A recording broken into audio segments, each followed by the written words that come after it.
నమస్తే, welcome to new TV Telugu. తెలంగాణలో BRS పరిస్థితి ఏ రకంగా మారింది అనేది స్పష్టంగా మనకు అర్థమవుతుంది. 2023 డిసెంబర్లో జరిగినటువంటి సార్వత్రిక ఎన్నికల్లో ఘోరమైనటువంటి ఓటమిని చవి చూసింది గులాబీ పార్టీ. ఇలాంటి సందర్భంలో తాజాగా జరిగినటువంటి 17 పార్లమెంటు స్థానాలకు సంబంధించినటువంటి ఎన్నికల్లో కనీసం ఒక్క సీటు కూడా గెలుచుకోలేకపోయింది. ఇలాంటి సందర్భంలో వాస్తవానికి పార్టీలో ఉన్నటువంటి అధినాయకులు బయటకు వచ్చి ఓటమిపై స్పందించాలి.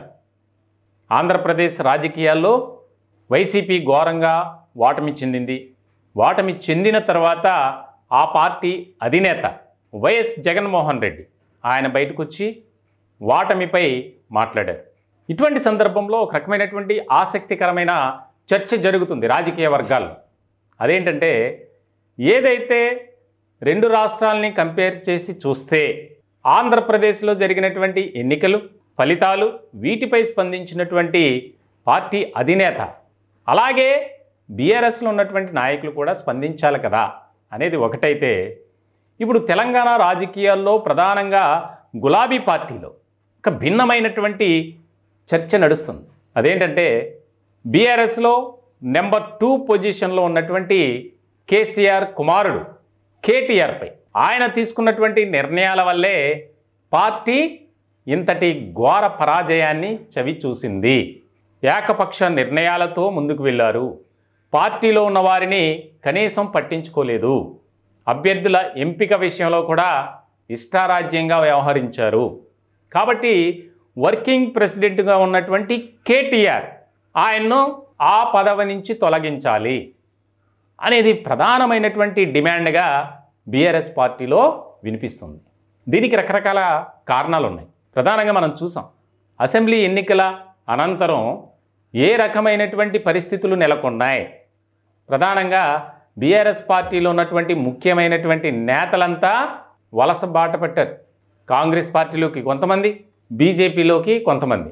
ఇలాంటి క్రమంలో ఇప్పుడు ఉన్నటువంటి క్యాడర్ కూడా బయటికి వెళ్లకుండా ఉండాలంటే కేటీఆర్ను పక్కన పెట్టాలి. ఎందుకంటే పార్టీలో ఒక రకమైనటువంటి అడ్డుగా ఉన్నారు. ఆయన తీసుకునే నిర్ణయాలు కానీ, ఆయన వెళ్ళే విధానం కానీ, ఆయన మాట్లాడే తీరు కానీ, వ్యవహార శైలి కానీ, ఇవంతా పార్టీలో ఉన్నటువంటి ముఖ్యమైనటువంటి సీనియర్ నాయకులకు కాస్త అభ్యంతరకరంగా ఉంది అనేది. ఇలాంటి క్రమంలో అసెంబ్లీ ఎన్నికల తర్వాతే ఈ యొక్క డిమాండ్ ఎక్కువగా వినిపించింది. అయినా సరే కేసీఆర్ దాన్ని పెద్దగా పట్టించుకోలే. ఇటువంటి క్రమంలో కవిత అరెస్టు, అలాగే గులాబీ పార్టీలో ఉన్నటువంటి కొంతమంది నాయకులపై భూ కబ్జా కేసులు, అనేక రకాల అవినీతి ఆరోపణలు, విమర్శలు ఇవన్నీ ఎక్కువ అవుతూ వస్తున్నాయి. ఇటువంటి నేపథ్యంలో తాజాగా కొంతమంది నాయకులు, మీరు ఇలా చేస్తే మేము పార్టీలో ఉంటాం, లేదంటే ఖచ్చితంగా మేము బయటికి వెళ్లాల్సినటువంటి పరిస్థితి, ఏం చేయమంటారు అనేది ఒక ప్రతిపాదన కేసీఆర్ వద్ద పెట్టారండి. ఈ మధ్య కాలంలో చాలామంది ఆయన్ని కలుస్తున్నారు. ఇలాంటి క్రమంలో అక్కడ రాష్ట్ర వ్యాప్తంగా ఉన్నటువంటి ఆయా నియోజకవర్గాలకు సంబంధించి, అలాగే ఆయా జిల్లాలకు సంబంధించినటువంటి పార్టీ గ్రూపులు ఉన్నాయి. వాట్సాప్ గ్రూపుల్లో కూడా ఇదే రకమైనటువంటి చర్చ నడుస్తుందట. చాలా ముఖ్యమైనటువంటి అంశంగా దీనిపై చర్చ జరుగుతుంది. ఎవరైనా సరే పార్టీలో అభ్యంతరకరంగా ఉంటే, వారి పట్ల వ్యతిరేకత, అసంతృప్తి బాగా వినిపిస్తుంది అంటే గనక వారిని మార్చాల్సిందే, వారు ఎంతటి వారైనా అనేది కూడా బాగా వినిపిస్తుంది. ఆయన దగ్గర ఒకటే డిమాండ్, మీరు కొన్ని కఠిన నిర్ణయాలు తీసుకోకపోతే మేము పార్టీలో ఉండటం కష్టం, మా దారి మేము చూసుకుంటాం అని చెప్పి. దీనికి సంబంధించి అందుబాటులో ఉన్నటువంటి కొంతమంది సీనియర్ నాయకులతో కేసీఆర్ సమావేశమైనట్లు, దానికి సంబంధించి ఎలాంటి నిర్ణయాలు తీసుకోవాలి, ఇప్పుడు వచ్చినటువంటి ఫలితాలు కనీసం ఒక్క సీటు కూడా దక్కల బీఆర్ఎస్ పార్టీకి. 17 స్థానాల్లో 8 స్థానాలు కాంగ్రెస్ పార్టీకి, మరొక 8 భారతీయ జనతా పార్టీకి, మిగిలిన ఒక సీటు ఎంఐఎంకి వచ్చింది.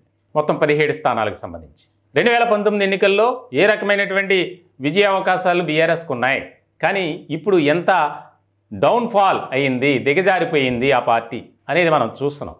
ఇటువంటి సందర్భంలో ఇప్పటికైనా మనం మేల్కోకపోతే చాలా తీవ్రమైనటువంటి పరిణామాలు ఎదుర్కోక తప్పదు. ఇప్పుడున్నటువంటి పరిస్థితుల నేపథ్యంలో ప్రజల్లో ఒక సానుభూతిని మనం సంపాదించుకోవాలంటే ఖచ్చితంగా పార్టీలో ఉన్నటువంటి క్యాడర్ని కాపాడుకోవాలి.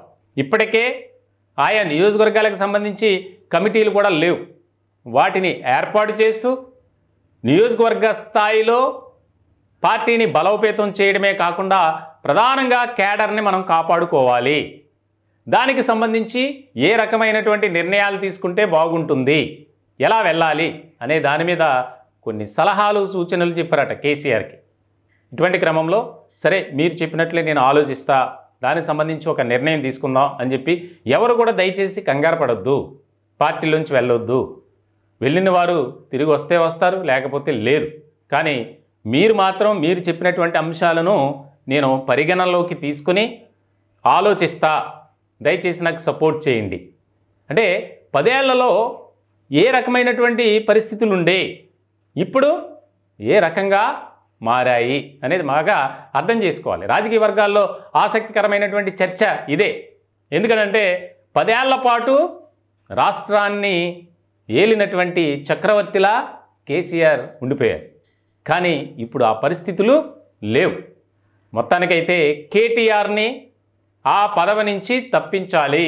ఒక ముఖ్యమైనటువంటి సీనియర్ నాయకులకు వర్కింగ్ ప్రెసిడెంట్ హోదా కల్పిస్తూ ఆయన సేవలను వినియోగించుకోవాలి అనే డిమాండ్ అయితే ఎక్కువ అవుతుంది. మరి పింక్ బాస్ ఎలాంటి నిర్ణయం తీసుకుంటారు అనే దానిపై సర్వత్రా ఒక రకమైనటువంటి ఉత్కంఠ నెలకొన్నటువంటి పరిస్థితి.